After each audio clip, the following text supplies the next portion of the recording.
Obrigado, pastor Brenha. Gente, vem comigo, olha, pensa num convite que me deixou feliz. Poucos dias atrás, pastor Brenha entrou em contato comigo, o Envolve, eu já participei de vários, se não me engano, de praticamente todas as edições do Envolve, em várias frentes, liberdade religiosa, oração, testemunho, missão, mas esse é o Envolve realmente que eu tenho que dizer a vocês. Todas as tentações do inimigo serão focadas para que você não ligue, para que você não acesse, para que você não esteja. Quando o pastor Brenha me chamou, Daílson, Envolve 21 madrugadas para falar de família. Amigo, meu coração tremeu, porque quem madruga sustenta uma família em pé. Quem acorda mais cedo para colocar a família no altar do Senhor, intercedendo por aqueles que até estão dormindo, milagres acontecem. E inaugurar com vocês o Envolve, para mim, é uma honra imensa, porque dessa vez eu sinto aqui até o coração tremendo, porque falar de família e começar colocando para você no altar do Senhor o lar, numa sociedade que destrói lares, meus amigos e irmãos, esse Envolve vai ser o mais sagrado e importante de todos. E eu digo a você pela certeza de que Satanás quer quebrar lares. E obrigado por esse convite, gente. Estamos aqui já passando de 1.770 conexões. E é claro que eu sou movido a meta, sou movido a foco, a alvo. E, meu amigo, eu acabei de colocar aqui no YouTube. Deixei aqui uns recadinhos para vocês. Até um spoiler do tema do sermão de hoje.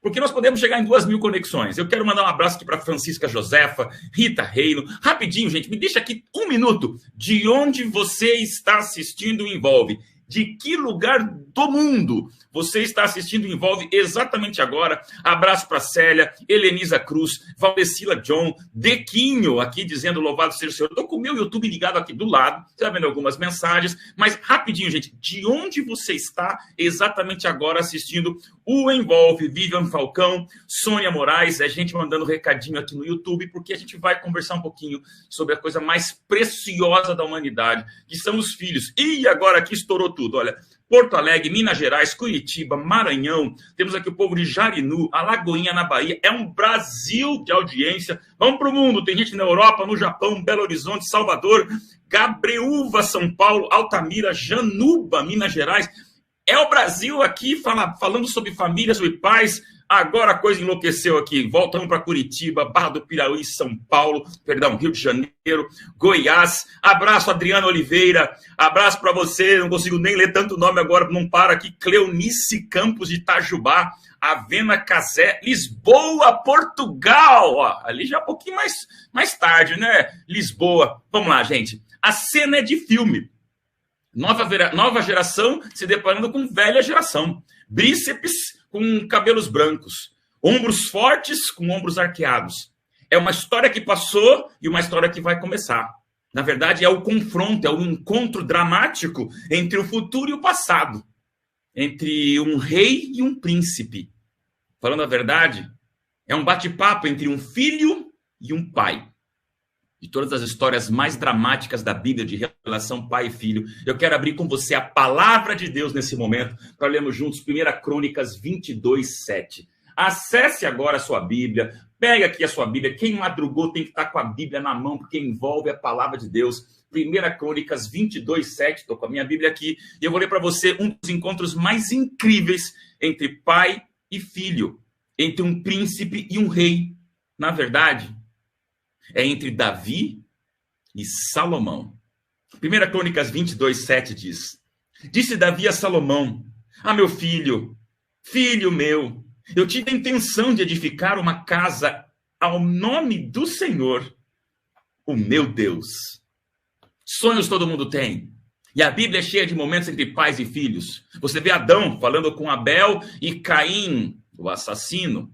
Você vê Abraão tendo que lidar com Isaac e Ismael. Você vê também o próprio Israel tendo que lidar com Esaú e Jacó.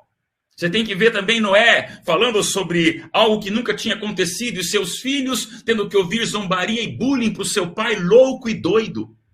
Mas agora você vê uma relação que a gente não costuma muito falar na Bíblia, porque Davi é conhecido como o garoto que tocava harpa, Davi é conhecido como o garoto que derrubou Golias, Davi é conhecido como aquele valente que não tem limites, Davi, o homem segundo o coração de Deus. Você sempre pensa numa imagem mental de um Davi forte, musculoso, corajoso, olhar brilhante, juventude.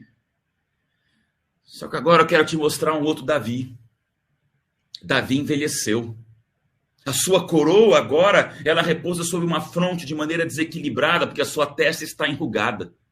Seus olhos já perderam muito daquele brilho da juventude. 40 anos como rei pesam sobre seus ombros. Davi alcançou a maior região geográfica das conquistas de Israel. Davi, tanto sangue derramado, tantas lutas vencidas, mas tantas angústias passadas, que agora eu te apresento um Davi que a gente não costuma ver em nenhuma imagem por aí. Um Davi velho. Um Davi que sente agora o caminho de todos os vivos. A vida passou. Davi compôs muitas músicas e muitos salmos. Mas agora Davi se alimenta dos próprios salmos porque ele sente que a morte está chegando. E é nesse momento, nesse cenário dramático, que agora Davi percebe que ele vai passar. E nesse momento Davi olha para Salomão, seu filho, chama para perto dele. Nós não sabemos precisar a idade de Salomão, aqui podemos pensar de criança até adolescência, um jovem. Mas é Davi que chama o seu filho e se consegue colocar no colo talvez, se não, ele pede que ele se prostre, põe as mãos nos ombros do seu filho. E agora Salomão, forte, cheio de sonhos, como foi Davi um dia, Davi olha e abre o seu coração de pai, dizendo: Salomão, eu tenho um sonho, construir uma casa para o Pai do céu. E o diálogo continua com mais. 1 Crônicas 22:8, que diz: porém, Salomão, a mim me veio a palavra do Senhor dizendo: ah, Davi, tu derramaste sangue em abundância e fizeste grandes guerras. Davi, você não edificarás casa ao meu nome, porque muito sangue tem derramado na terra e na minha presença. Esse é um cenário dramático. Abre-se uma caixa preta, onde nós vamos adentrar agora um cenário que não estamos acostumados a ver. Davi, o homem que derrubou Golias, no fim da vida, com suas rugas na pele, ele pede para construir uma casa para Deus. E Davi, um dos mais corajosos da história bíblica, recebe de Deus um não. A Sandra, Eliseu, professor Luigi, Edna Barbosa, tá lá, dicas de Lilica Liana Barreiro. Eu tô vendo vocês aqui com tantos comentários, Antônio Santana. Essa é uma mensagem dura. Porque Davi tem um sonho e Deus diz: Davi, você não vai realizar esse sonho. E não é comum a gente chegar para Deus e falar assim: Deus, não é um sonho de dinheiro, não é um carro novo, não é uma ilha paradisíaca, eu não quero um iate. Deus, o que eu quero é construir uma igreja para ti. E Deus diz: Davi, não. Agora Davi tem que ouvir de Deus uma declaração ainda mais forte do que o não.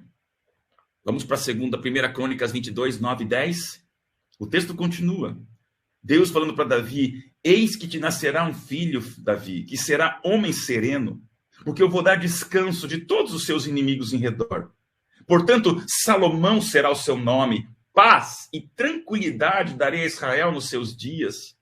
Este edificará casa ao meu nome. Ah, Davi, ele me terá por filho. Ele me será por filho, e eu lhe serei por pai. Estabelecerei para sempre o trono do seu reino sobre Israel.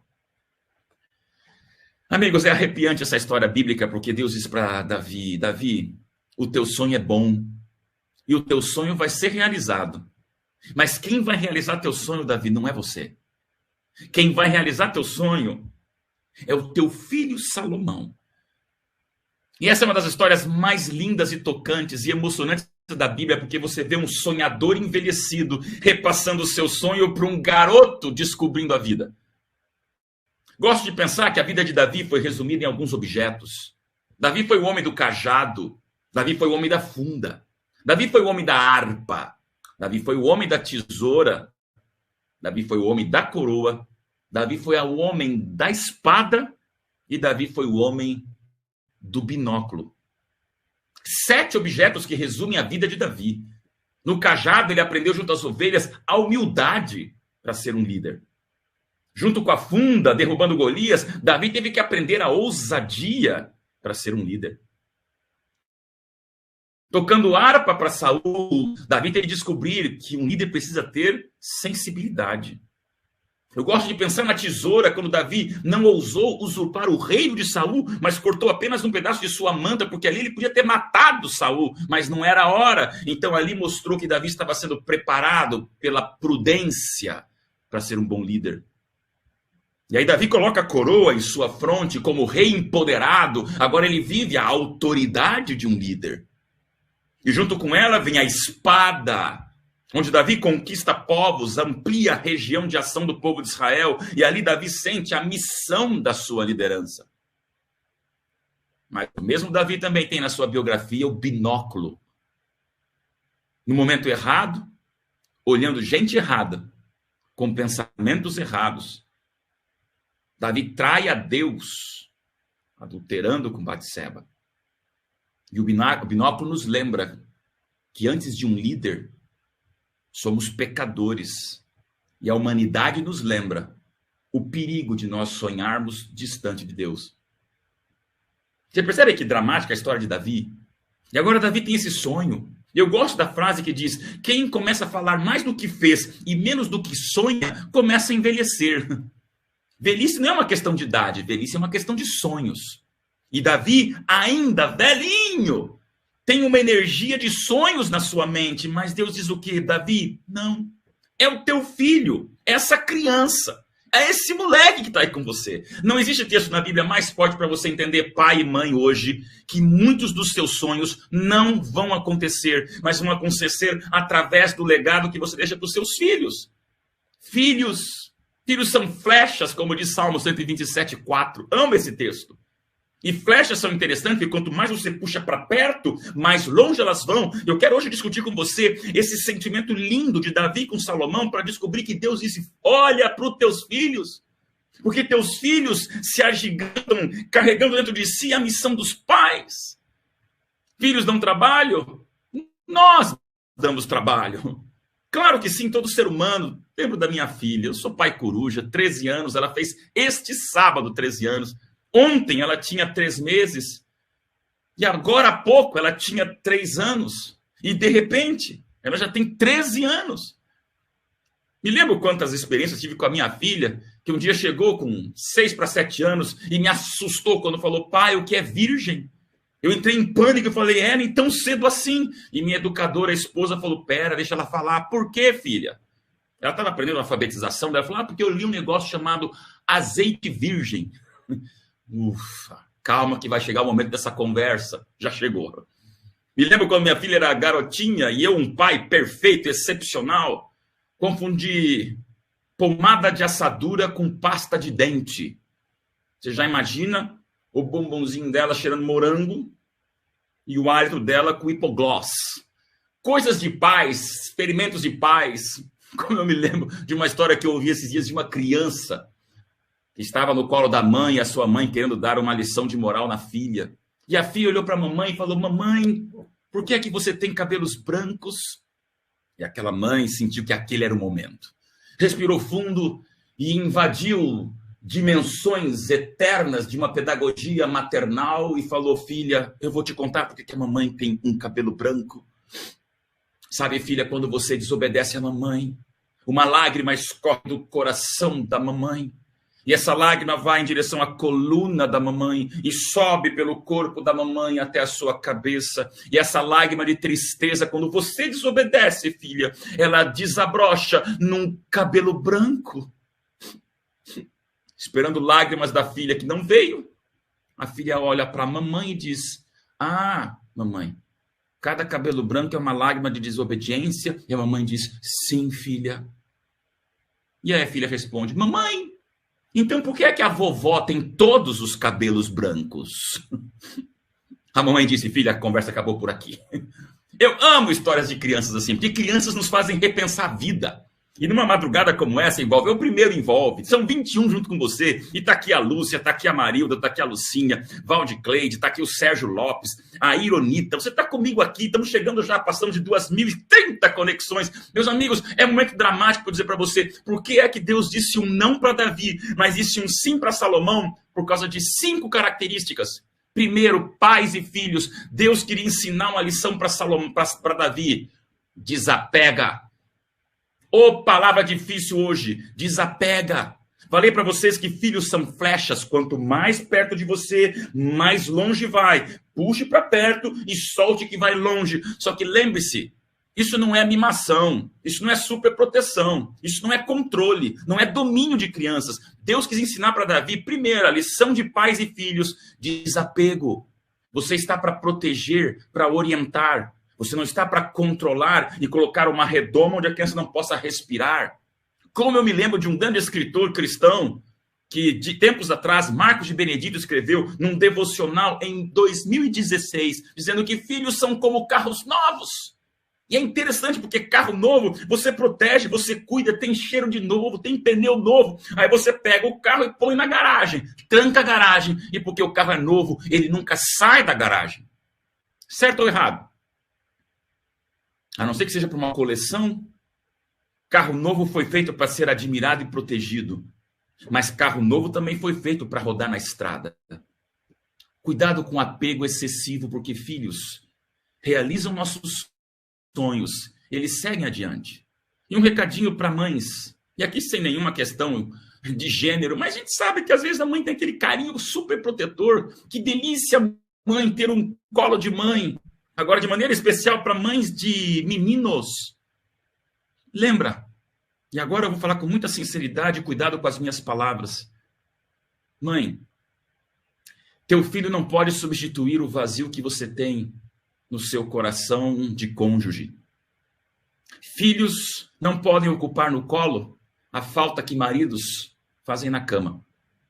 E é pesado o que eu estou falando para você, porque tem muitas mães que projetam sobre seus filhos os abismos daquilo que falta do seu marido. É só uma dica. Equilíbrio, desapego. E aí me lembra da segunda característica pela qual Deus disse não para Davi. Já estamos com 2.200 conexões. É uma revolução nessa madrugada de pais e filhos. Gente, vem para cá, porque agora vem a palavra dependência. Deus explicou para Davi, Davi, primeiro, desapega porque o teu sonho vai ser com teu filho. E segundo, Davi, mais do que nunca, continua confiando em mim, porque Deus sabe o que você não sabe. Deus sabe o que é melhor do que o meu melhor. Ponha na tua cabeça que muitas vezes estamos sendo manipulados por infernos cotidianos para nos lembrar que Satanás toma conta. Mentira! Quem toma conta do universo é Deus. Deus sabe o que você não sabe e Deus sabe o que é melhor do que o seu melhor. Davi teve que entender naquele momento que a onipotência cuida. E se Deus disse, Davi, confia, como eu amo essa relação de pais e filhos, onde você chega num ponto onde diz, meu Deus, agora é contigo. Pais, vivam mais por princípios do que principados. A autoridade vem de princípios e valores, não de principados e controles. Vivemos tempos onde ou você vive o desleixo, ou você vive o superdomínio. Não há um equilíbrio na relação de dependência com Deus. Terceira característica pela qual Deus disse não para Davi e sim para Salomão. Planejamento. Você vai ver nas próximas páginas da Bíblia, que eu vou ler para você já já um outro capítulo, lá no número 28, mas de 22 a 28, você vê agora Davi planejando cada detalhe do templo. Um templo que ele só viu na maquete. Um templo que ele só viu nos mapas, naqueles momentos, nas plantas dos engenheiros e arquitetos de Israel. Mas Davi, ele sabia que não estaria vivo para ver a inauguração do templo, mas ele preparou tudo para o seu filho. O que é isso, pais e filhos? Características que faltam hoje em pais e famílias. Planejamento. E sabe o que é planejamento? Não é a poupança gorda que você deixa para o teu filho. Planejamento é quando você acorda como agora de manhã e se prostra ao pé da cama do teu filho e diz, meu Deus, cuida dele. Cuida dele. Porque planejamento é não deixar que o trivial estrague o essencial.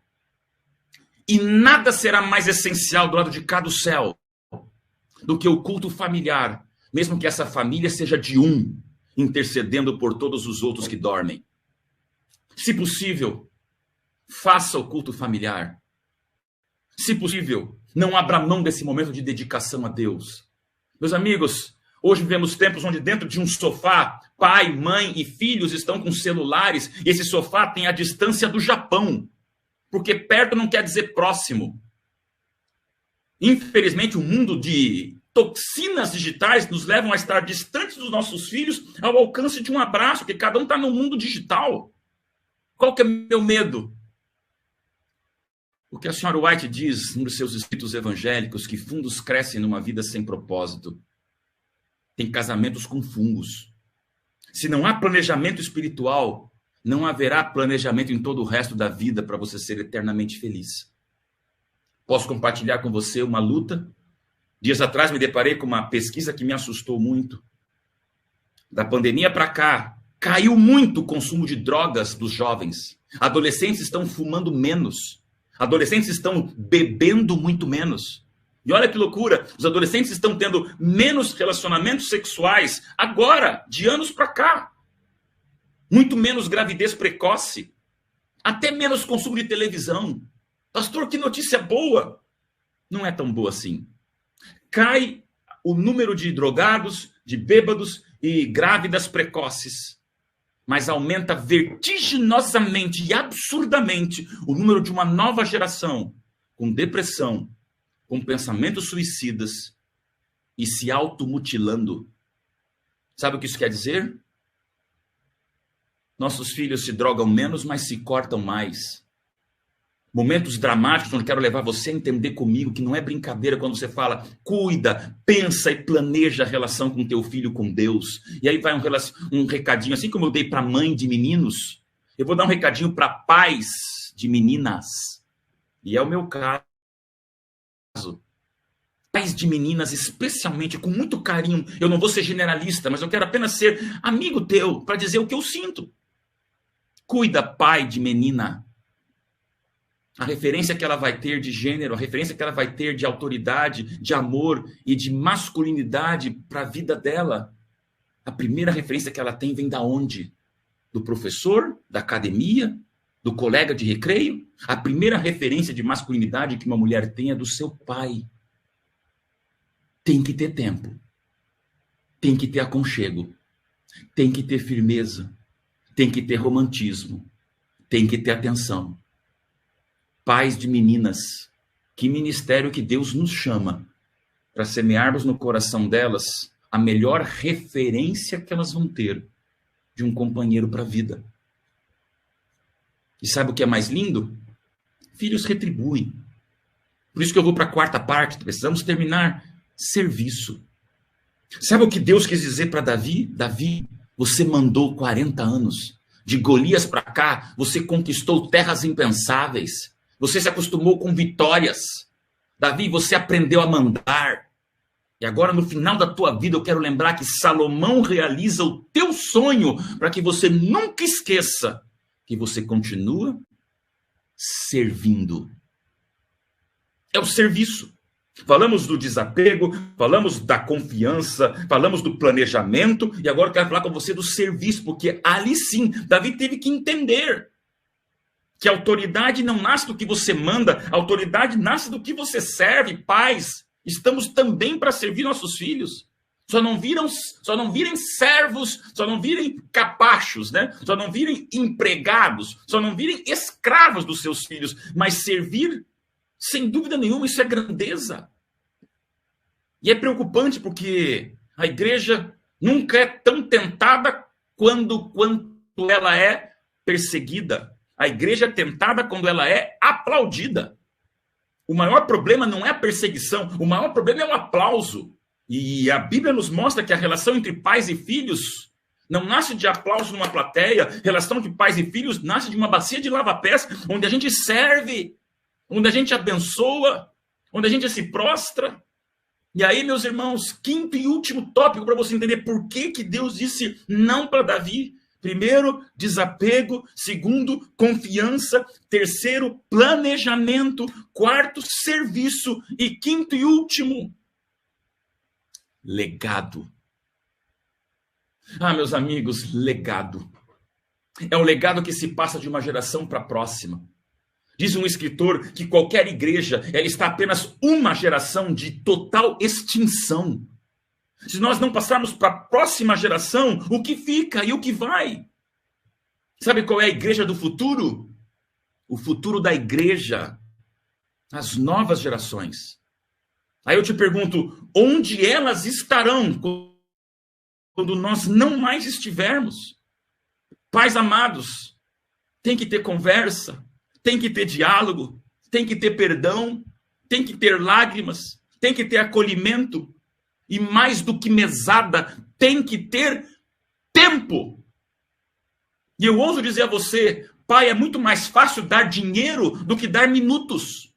É muito mais fácil dar dólares do que dar horas. Como é que você quer na educação do seu filho, se você não dá tempo para o seu filho? Pastor, mas eu não tenho esse tempo. Vai ter que inventar o que é prioridade na tua vida. O que é mais importante, meus amigos? Eu me emociono em pensar como Deus dá para nós a responsabilidade de sermos pais, mães. E é a última história. Em 1859, gente, em 1859 o mundo não estava fácil igual hoje. Os Estados Unidos estavam em plena guerra da recessão, onde havia norte e sul brigando por questões escravocratas. A Ku Klux Klan aparecia como um dos atos mais intolerantes, diabólicos em relação a racismo e marginalidade de pessoas. Na Europa, lá estava todo o liberalismo, onde o sexo livre era apresentado através do iluminismo e todas aquelas questões da França. O mundo recebia influências de filósofos ateus como Tolstói, Nietzsche e Dostoiévski. E mais do que isso, exatamente em 1859, Charles Darwin lançava o seu livro O Segredo das Espécies. Meu amigo, naquele momento não estava fácil educar filhos também. E com o livro A Origem das Espécies, reconhecendo que poderia haver alternativa ao criacionismo, Ellen White tinha um filho chamado Henry. Para quem não conhece, Ellen White, uma grande missionária.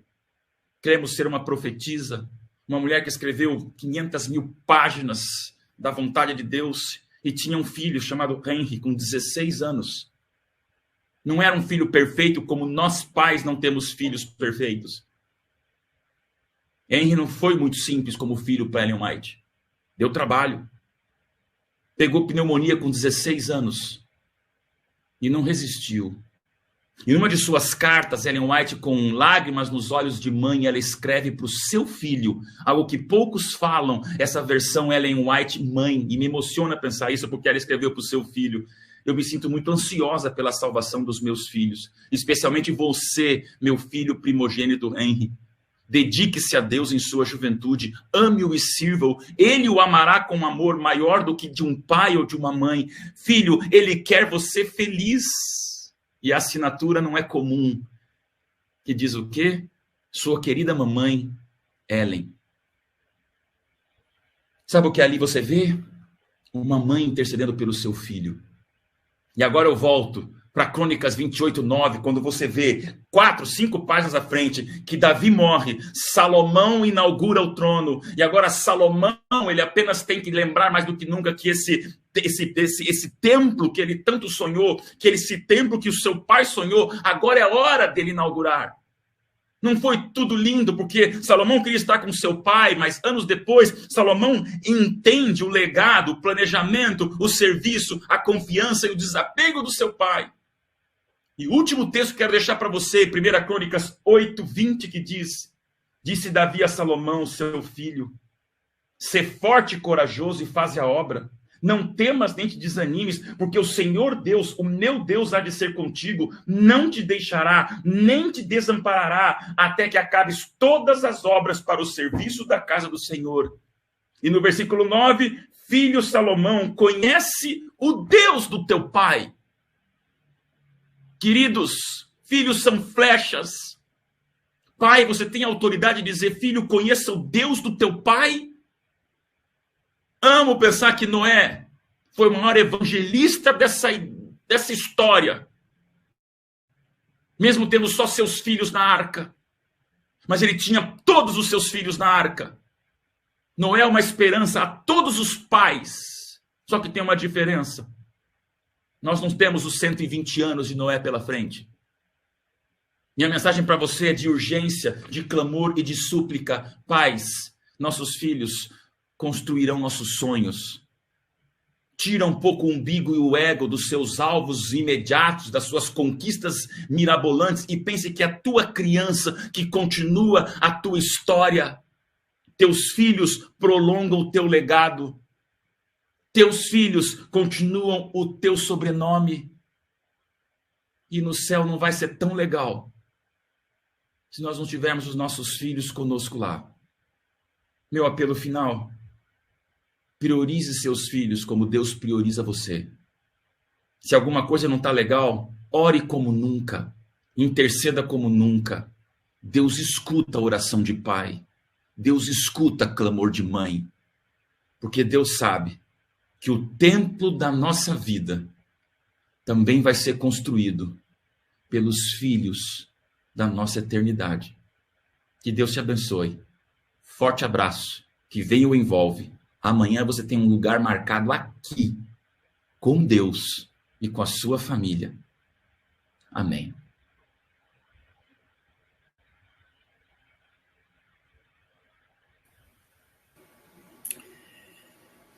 Pastor Adailson, que extraordinário. Eu vou pedir que você ore com a gente, pastor Adailson, por favor. Faça essa oração de bênção pelos nossos filhos. Depois falamos um pouquinho mais. Pai querido, obrigado, Senhor, por esse momento. Obrigado, meu Deus, por esse desabafo sincero, porque tu sabes que aqui é coração de pai, mais do que coração de pastor. É coração de quem luta, de quem intercede, quem se prostra ao pé da cama de uma filha que dorme e nem sempre sabe que a gente está ali intercedendo. A vida vai passando, Senhor, e voa o tempo, e quando viramos pais e mães, o tempo se compacta numa velocidade absurda, porque a gente vê o crescimento e o desenvolvimento das nossas crianças. Meu Deus, aqui eu sei que com mais de 2.000 conexões estão inúmeras histórias tão diferentes, em fases tão diferentes, que é impossível generalizar. Mas Deus, tu conheces o clamor de cada mãe, tu conheces a limitação de cada pai. E quem está aqui nesse momento, Senhor, eu quero te suplicar, como Ellen White, cuide dos nossos filhos. Ame-os, Senhor, com o amor da cruz. Mas, meu Deus, nos use para ensinarmos nossos filhos o caminho do céu. Que eles construam nossos sonhos, que eles continuem nosso legado, que eles vejam em nós serviço, que eles vejam a confiança, o planejamento, mas, sobretudo, que eles recebam de nossas mãos cicatrizadas de tantas lutas, o legado de um Jesus que está para vir. Isso é o que importa, Senhor. Salve nossas famílias. Salve nossas famílias. E que nossas famílias estejam preparadas quando Cristo voltar, hoje e para todo sempre. Amém, Senhor. Amém. Amém. Amém. Que bênção, pastor. Eu digo que o Davi, meu filho, é um beijo de Deus. E a responsabilidade que temos e a pedagogia de Deus de entender o livre-arbítrio e também a responsabilidade, porque ele vai perguntar, né? Onde é que está o Davi que eu te dei?